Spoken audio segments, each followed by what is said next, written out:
ಎಲ್ಲರಿಗೂ ನಮಸ್ಕಾರ. ಈಗ ಗೊತ್ತಿರುವಾಗ ನಾನು ಈ ಧಾರಾವಾಹಿ ನಿರ್ದೇಶನ ಮಾಡ್ತಾ ಇದ್ದೀನಿ. ಇವತ್ತಿನ ಒಂದು ಕಾಲದಲ್ಲಿ ಮನೋರಂಜಿಸ್ಲಿಕ್ಕೆ ವೀಕ್ಷಕರನ್ನ ತುಂಬಾ ಮಾಧ್ಯಮಗಳಿದೆ. ಆದ್ರೆ ನಾವು ಒಂದು ನಿರ್ದಿಷ್ಟ ಸಮಯದಲ್ಲಿ ವರ್ಷಾನುಗಟ್ಲೆ ವೀಕ್ಷಕರನ್ನ ಟಿವಿ ಮುಂದೆ ಹಿಡಿದು ಕೂರಿಸ್ಲಿಕ್ಕೆ ಕೂರಿಸೋದಂತ ಒಂದು ದೊಡ್ಡ ಸವಾಲಿನ ಕೆಲಸ ಆಗುತ್ತೆ. ಅದು ಎಷ್ಟು ದೊಡ್ಡ ಮಟ್ಟಿಗೆ ಸವಾಲು ಕೆಲಸ ಆಗುತ್ತೆ ಅಂತಂದ್ರೆ, ಇವತ್ತಿನ ವರ್ತಮಾನಕ್ಕೆ ತಕ್ಕಂತೆ ಹೊಸ ಕಥೆಗಳನ್ನ ಹುಡುಕ್ಬೇಕಾಗತ್ತೆ. ಜೊತೆಗೆ ವೈವಿಧ್ಯಮಯ ಪಾತ್ರಗಳನ್ನ ಸೃಷ್ಟಿ ಮಾಡ್ಬೇಕಾಗತ್ತೆ. ಹಾಗೇನೆ ಆಕರ್ಷಕವಾಗಿ ಅದನ್ನ ನಿರೂಪಣೆ ಮಾಡ್ಬೇಕಾಗತ್ತೆ. ಜೊತೆಗೆ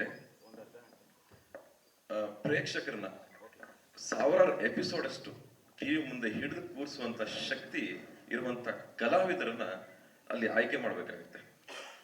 ಈ ಎಲ್ಲಾ ಅಂಶಗಳನ್ನ ಇಟ್ಕೊಂಡು ತಯಾರಾಗಿದ್ದು ನಮ್ಮ ಜಯಲಲಿತಾ ಅಂತ ಹೇಳಲಿಕ್ಕೆ ನಾನು ಇಷ್ಟಪಡ್ತೀನಿ. ಇದರ ಹಿಂದೆ ಇಷ್ಟು ಶ್ರಮ ವಾಹಿನಿಯವ್ರದ್ದು ಕೂಡ, ಜೊತೆಗೆ ನಮ್ಮ ಟೆಕ್ನಿಷಿಯನ್ ಟೀಮ್, ಜೊತೆಗೆ ನಮ್ಮ ಕಲಾವಿದರದ್ದು ಕೂಡ ತುಂಬಾ ಶ್ರಮ ಇದೆ. ಈಗ ಅನ್ಸುತ್ತೆ, ಒಂದು ಹೊಸ ಒಂದು ಕಾರ್ಯಕ್ರಮ ನಾವು ಜನರ ಮುಂದೆ ತಂದಾಗ ಇದನ್ನ ನಾವು ಯಾಕೆ ನೋಡ್ಬೇಕು ಅನ್ನೋದು ಫಸ್ಟ್ ಪ್ರಶ್ನೆ ಎಲ್ಲರಲ್ಲೂ ಮೂಡುತ್ತೆ. ನಾವ್ ಯಾಕೆ ಇದನ್ನ ನೋಡ್ಬೇಕು? ನಮ್ಗೆ ನೂರಾರು ಕಾರ್ಯಕ್ರಮಗಳಿದೆ, ನಮ್ಮ ಟೈಮ್ ನಾವು ನೋಡ್ಕೋಬಹುದು. 9:00ವರೆಗೆ ಕೂತ್ಕೊಂಡೆ ನಾವ್ ಯಾಕೆ ಜಯಲಲಿತಾ ನೋಡ್ಬೇಕು ಅಂತ ಎಲ್ರಿಗೂ ಅನ್ಸ್ಬಿಡುತ್ತೆ ನಾವು ಪ್ರಮೋಷನ್ ಅಂತ ಬಂದಾಗ. ಈಗ ಸುಮ್ಮನೆ ಒಂದು ಹೇಳ್ಬೇಕು ಅಂತ, ನಮ್ಮ ಭಾರತದಲ್ಲಿ, ದೇಶದಲ್ಲಿ ಒಂದು 6.5-7 ಲಕ್ಷ ಒಂದು ಹಳ್ಳಿಗಳಿದೆ ಅಂತ ಅನ್ಸುತ್ತೆ, ಇರಬಹುದು. ಸೊ ಆ 6.5-7 ಲಕ್ಷ ಹಳ್ಳಿಗಳಲ್ಲಿ ಲಲಿತಾ ಅಂತ ಒಂದು ಪಾತ್ರ ಅಂದ್ರೆ ಕನಸುಗಳನ್ನ ತುಂಬಿ ತನ್ನ ಕನಸನ್ನ ನನಸು ಮಾಡ್ಕೊಳ್ಳಿಕ್ಕೆ ಹೋರಾಡ್ತಿರುವಂತ ಒಂದು ಲಲಿತಾ ಅಂತ ಒಂದು ಪಾತ್ರ ಪ್ರತಿ ಹಳ್ಳಿನಲ್ಲೂ ಇದೆ. ಹಾಗೆ ಒಬ್ಬ ಬಿಸಿ ರಕ್ತದ ಹುಡುಗ ಜೈ ಅಂತ ಒಂದು ಪಾತ್ರನೂ ಕೂಡ ನಮ್ಮ ಪ್ರತಿ ಹಳ್ಳಿಯ, ನಮ್ಮ ಮನೆಯಲ್ಲಿ ಅಥವಾ ಪಕ್ಕದ ಮನೆಯಲ್ಲಿ ಇರುತ್ತೆ. ಹಾಗೆ ಊರು ಉದ್ಧಾರ ಮಾಡ್ತೀನಿ ಅಂತ ತಾನು ಉದ್ಧಾರ ಆಗುವಂತ, ತನ್ನ ಮನೆನ ಉದ್ಧಾರ ಮಾಡುವಂತ ಒಬ್ಬ ಸ್ವಾರ್ಥ ರಾಜಕಾರಣಿ, ಸ್ವಾರ್ಥಿ ಅಂತ ಒಂದು ಪಾತ್ರನೂ ಕೂಡ ಪ್ರತಿಯೊಂದು ಹಳ್ಳಿನಲ್ಲೂ ಇರುತ್ತೆ. ಹಾಗಾಗಿ ಈ ಕಥೆನ ವೀಕ್ಷಕರು ಟಿವಿ ಮುಂದೆ ಕೂತ್ ನೋಡಿದಾಗ ಏನನ್ಸುತ್ತಂದ್ರೆ, ಇದೊಂದು ಕಾಲ್ಪನಿಕ ಕಥೆ ಅಲ್ಲ. ಇದು ನಮ್ಮ ಊರಿನ ಒಬ್ಬ ವ್ಯಕ್ತಿ, ಒಬ್ಬ ಹುಡುಗಿ, ಒಬ್ಬ ಹುಡುಗ, ನನ್ನ ಮನೆಯ ಯಾರೊಬ್ಬ ಸದಸ್ಯ ಅಥವಾ ನನಗೆ ಗೊತ್ತಿರೋರು ಅಂತ ಅನ್ನಿಸ್ದಾಗ ಆ ಪಾತ್ರ ಜೊತೆಗೆ ಹೋಲಿಕೆ ಮಾಡಿದಾಗ ಏನಾಗುತ್ತಂದ್ರೆ, ಅವರು ಇದ್ದಕ್ಕಿದ್ದಾಗೆ ಕಥೆಯ ಜೊತೆಗೆ ಕನೆಕ್ಟ್ ಆಗ್ತಾ ಹೋಗ್ತಾರೆ. ಹಾಗಾಗಿ ಈ ಧಾರಾವಾಹಿ ಅವ್ರಿಗೆ ಇಷ್ಟ ಆಗತ್ತೆ ಅಂತ ನಾನು ಹೇಳಲಿಕ್ಕೆ ಇಷ್ಟಪಡ್ತೀನಿ. ಈಗ ಸರ್ ಹೇಳಿದಾಗೆ ಇದು ರೆಗ್ಯುಲರ್ ಅತ್ತೆ ಸೊಸೆ ಕತೆ ಅಲ್ಲ. ಇದು ಅಂದ್ರೆ ಆಕೆ ಮದುವೆಗೆ ಬಂದಿದ್ದಾಳೆ ಮನೆಗೆ ಅಂತ ಅಂದಿದ ತಕ್ಷಣ ಇದು ಕಿಚನ್ ಡ್ರಾಮಾ ಬರಲ್ಲ. ಇಲ್ಲಿ ಮುಂದೆ ಇನ್ನು ಬೇರೆ ಬೇರೆ ರೀತಿ ಆಯಾಮಗಳಲ್ಲಿ ಕಥೆ ಹೋಗುತ್ತೆ. ಸೊ ಈ ತರ ಒಂದು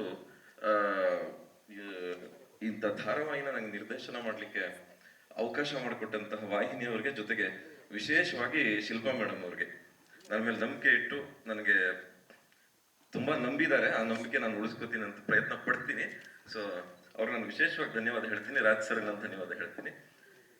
ಸೊ ಹಾಗೆ ಇನ್ನೊಂದು ಏನಂತಂದ್ರೆ, ಒಂದು ಇವಾಗ ಇಷ್ಟು ಒಂದು ಸ್ಕ್ರೀನ್ ಮೇಲೆ, ಪರದೆ ಮೇಲೆ ಈ ಧಾರಾವಾಹಿನ ನೋಡಿದಾಗ ಒಂದು ಶ್ರೀಮಂತಿಕೆ ಅಂತ ಮೂಡಿ ಬಂದಿದೆ. ಅದಕ್ಕೆ ಕಾರಣ ಏನು ಅಂತಂದ್ರೆ, ಮೇಡಮ್ ಅವ್ರು ಮೊದಲನೇದಾಗಿ ಹೇಳಿದಾಗೇನೆ ಒಬ್ರು ಕ್ರಿಯಾಶೀಲ ವ್ಯಕ್ತಿಗೆ ನಿರ್ಮಾಣ ಕೊಟ್ಟಾಗ ಏನಾಗುತ್ತೆ ಅನ್ನೋದಕ್ಕೆ ಇದೇ ಸಾಕ್ಷಿ.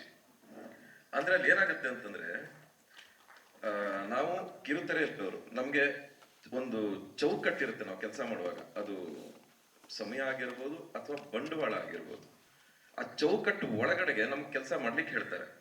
ಅದೇ ನಮ್ಗೀಗ ನಮ್ಮ ಅದೃಷ್ಟ ಏನು ಅಂತಂದ್ರೆ, ಬರಹಗಾರರಿಗೆ ನಿರ್ಮಾಣ ಕೊಟ್ಟಿದ್ದಕ್ಕೆ ನಮ್ಗೆ ಆ ಚೌಕಟ್ಟು ಬಿದ್ದೇ ಇಲ್ಲ, ನಮ್ಗೆ ಆ ಗೆರೆನೆ ಬಿದ್ದಿಲ್ಲ. ಇವರೇ ಹೇಳ್ತಾರೆ, ನಾವು ಒಂದು ಸೀನ್, ಒಂದು ನ್ಯಾಯ ಕೊಡ್ಬೇಕು ಒಂದು ಸೀನ್ಗೆ ಅಂತಂದ್ರೆ ಒಂದ್ 2 ಲಕ್ಷ ಖರ್ಚಾಗತ್ತೆ ಅಂದಾಗ ಇವರು 2 ಲಕ್ಷ, ನಾನು 4 ಲಕ್ಷ ಬರ್ದ್ಬಿಟ್ಟಿದ್ದೀನಲ್ಲ ಆಲ್ರೆಡಿ ಸೀನ್ ಅಂತ ಹೇಳ್ಬಿಡ್ತಾ ಇದ್ರು. ಸೊ ಅಷ್ಟು ಉದಾರವಾಗಿ ಈ ಧಾರಾವಾಹಿಗೆ ಲೊಕೇಶನ್ ಆಗಿರ್ಬೋದು, ಆರ್ಟಿಸ್ಟ್ಗಳ ವಿಚಾರ ಆಗಿರ್ಬೋದು, ಅಥವಾ ಸೀನ್ಗೆ ಬೇಕಾಗುವಂತ ಎಲ್ಲಾ ರೀತಿಯ ಪ್ರಾಪರ್ಟೀಸು ಅಥವಾ ಸೆಟ್, ಇದಕ್ಕೆ ಸಂಪೂರ್ಣವಾದ ಖರ್ಚನ್ನ ನಾವು ಕೇಳದೇನೆ ಮತ್ತು ಕೇಳಿದಕ್ಕಿಂತ ಹೆಚ್ಚಾಗಿ ಖರ್ಚು ಮಾಡಿದ್ದು ನಮ್ಮ ನಿರ್ಮಾಪಕರು. ಹಾಗಾಗಿ ಇದು ಇಷ್ಟು ಶ್ರೀಮಂತಿಕೆಯಿಂದ ಬಂದಿದೆ ಅಂತ ಹೇಳಿ ನಾನು ಇಷ್ಟಪಡ್ತೀನಿ. ಜೊತೆಗೆ ಥ್ಯಾಂಕ್ ಯು ಸರ್, ಅವಕಾಶ ಕೊಟ್ಟಿದ್ದಕ್ಕೆ ಥ್ಯಾಂಕ್ ಯು. ಇನ್ನೊಂದು 2 ಸಣ್ಣದಾಗ ಅಂತ ಮಾತು ಹೇಳ್ತೀನಿ, ಅನುಭವದಲ್ಲಿ ಅಷ್ಟೇನೆ. ಈ ಕತೆ, ಜಯಲಲಿತಾ ಕತೆ ನಿರ್ಮಾಣ ಅಂದ್ರೆ ಪ್ಲಾನ್ ಆಗಿ ಒಂದು ಫ್ಯಾಮಿಲಿ ಟ್ರೀ ಅಂತ ರೆಡಿ ಆದಾಗ ಅಲ್ಲಿ ಲಲಿತಾ ಅಂತ ಒಂದು ಪಾತ್ರ ಬರುತ್ತೆ. ಲಲಿತಾ ಪಾತ್ರ ಯಾರು ಮಾಡೋದು ಅಂತ ಒಂದು ಹುಡುಕಾಟ ಒಂದು ಶುರು ಆಯ್ತು. ಯಾರು ಮಾಡೋದು ಅಂತ ಒಂದು ಚರ್ಚೆ ಆಯ್ತು. ಯಾಕಂತಂದ್ರೆ ಆ ಕ್ಯಾರೆಕ್ಟರ್ ಹೇಗಿರ್ಬೇಕು ಅಂತಂದ್ರೆ ನಿಜ ಜೀವನದಲ್ಲೂ ಕೂಡ ಒಂದು ಪಟಾಕಿಗೆ ನಾಲ್ಗೆ ಇದ್ರೆ ಹೆಂಗಿರುತ್ತಪ್ಪ ಹಂಗಿರ್ಬೇಕು. ಅಷ್ಟು ಸೌಂಡ್ ಮಾಡಬೇಕು, ಪಾದರಿಸದಂತಹ ಗುಣ ಇರಬೇಕು. ಸೊ ಆ ತರ ಹುಡುಕ್ತಾ ಇದ್ದಾಗ ನಮ್ಗೆ ಸಿಕ್ಕಿದ್ದು ಮನಸ್ವಿ ಅವರು. ಮನಸ್ವಿ ಅವರು ಸಿಕ್ಕಿ ಅವ್ರನ್ನ ಲುಕ್ ಟೆಸ್ಟ್ ಮಾಡಿ 2 ಡೈಲಾಗ್ ಹೇಳ್ತಿದ್ದಾಗೆ ಗೊತ್ತಾಯ್ತು ಇದು ಪಕ್ಕ ಅಳತೆ ತಗೊಂಡು ಹೊಲ್ದಿರೋ ಬಟ್ಟೆನೆ ಅಂತ ಈ ಪಾತ್ರಕ್ಕೆ.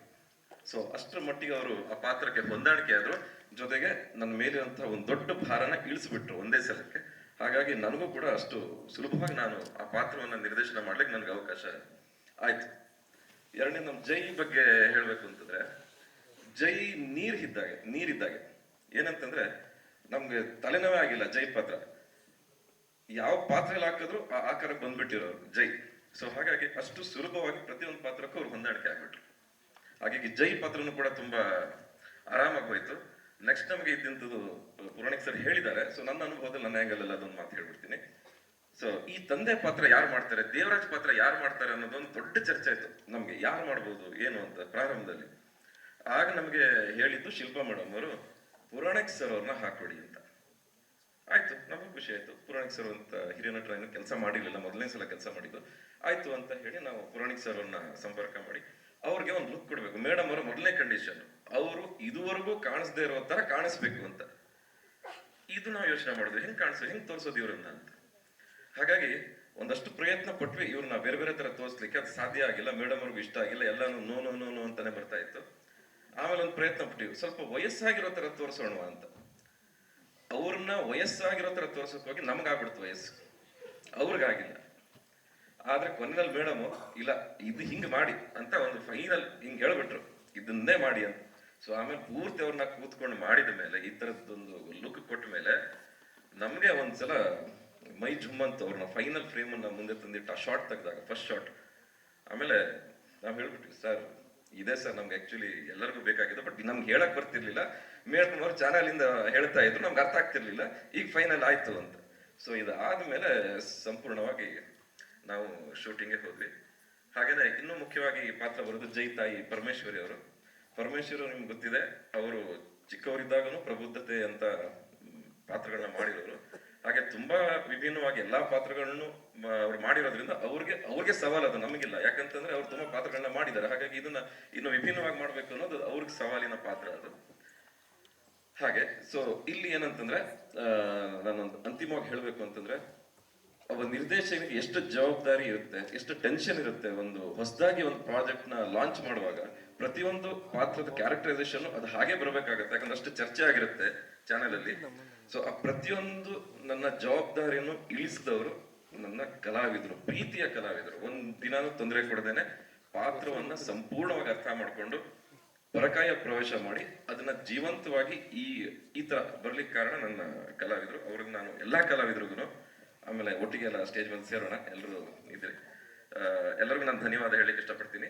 ಜೊತೆಗೆ ಸೀರಿಯಲ್ ಇಷ್ಟು ಅಂದವಾಗಿ ತೆರೆ ಮೇಲೆ ಬರ್ಲಿಕ್ಕೆ ಕಾರಣ ನನ್ನ ಕ್ಯಾಮ್ರಾಮನ್ DOP, ನನ್ನ ಪ್ರತಿ ಪ್ರಾಜೆಕ್ಟ್ ನನ್ನ ಜೊತೆ ಕೆಲಸ ಮಾಡ್ತಾರೆ, ಕೃಷ್ಣ ಸರ್ ಮತ್ತೆ ಸುಧಾ ಸರ್, ಜೊತೆಗೆ ಸೋಮಣ್ಣ ಅಂತ ಇರ್ತಾರೆ.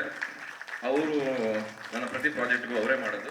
ಹಾಗಾಗಿ ಅವರಷ್ಟು ಅದನ್ನ ಸುಂದರವಾಗಿ ತೋರಿಸೋದು. ಜೊತೆಗೆ ನನ್ನ ಡೈರೆಕ್ಷನ್ ಟೀಮ್, ಎಡಿಟರ್ ಮತ್ತೆ ನನ್ನ ಟೆಕ್ನಿಷಿಯನ್ ಟೀಮ್, ನಮ್ಮ ಮ್ಯಾನೇಜರ್ ಜೀವನ್ ಅವರು, ಅವರಿಂದನೂ ಈ ರಾವಣ ದಹನ ತುಂಬಾ ಚೆನ್ನಾಗಿ ಬಂದಿದೆ ಅವರಿಂದ, ಯಾಕಂದ್ರೆ ಅಷ್ಟು ಜೂನಿಯರ್ಸ್ನವರೇ ಸೇರಿಸಿರೋದು. ಸೊ ಹಾಗಾಗಿ ಚೆನ್ನಾಗಿ. ಆಮೇಲೆ ನಮ್ಮ ಪನ್ನ ಸರ ಸೆಟ್ ಹಾಕಿದ್ದಾರೆ. ಸೊ ನಮ್ಮ ಎಲ್ಲ ಡೈರೆಕ್ಷನ್ ಟೀಮ್, ಲೈಟ್, ಗುರು, ರಮೇಶ ಮತ್ತೆ ಭೀಮಾ, ಎಲ್ಲರಿಗೂ ನಾನು ನನ್ನ ಟೀಮ್ ಧನ್ಯವಾದ ಹೇಳಿ ನನ್ನ ಮಾತನ್ನ ಮುಗಿಸ್ತೀನಿ. Thank you sir. ಅದು ಮೇಡಮ್ ಕರೆದಂತ ಪ್ರಾಜೆಕ್ಟ್ ಕೊಟ್ರು, ಬನ್ನಿ ಅಂತ ಸರ್ನು ಕರೆದು ನನ್ನ ಕರೆದ್ರು. ಒಳಗಡೆ ಹೋದ್ವಿ, ಕತೆನ ಹೇಳಿದ್ರು ಮೇಡಮ್, ಈ ತರ ಕತೆ ಅಂತ. ಕತೆ ಹೇಳಿ ಹೊರಗಡೆ ಬಂದು ಟೈಟ್ಲು ನೆಕ್ಸ್ಟ್ ಟೈಮ್ ಬರುವಾಗ ಕರ್ಕೊಂಡ್ ಸರ್ ಹುಡ್ಕೊಂಡು ಬನ್ನಿ ಅಂತ ಹೇಳಿದ್ರು.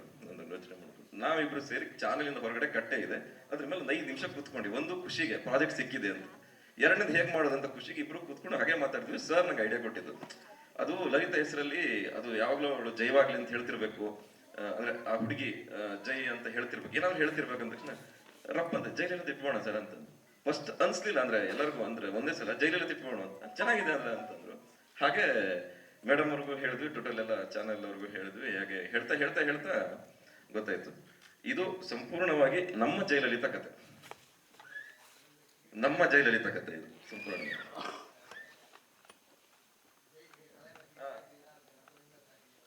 ಹೌದೌದೌದು ಹಾಗೆ. Thank you.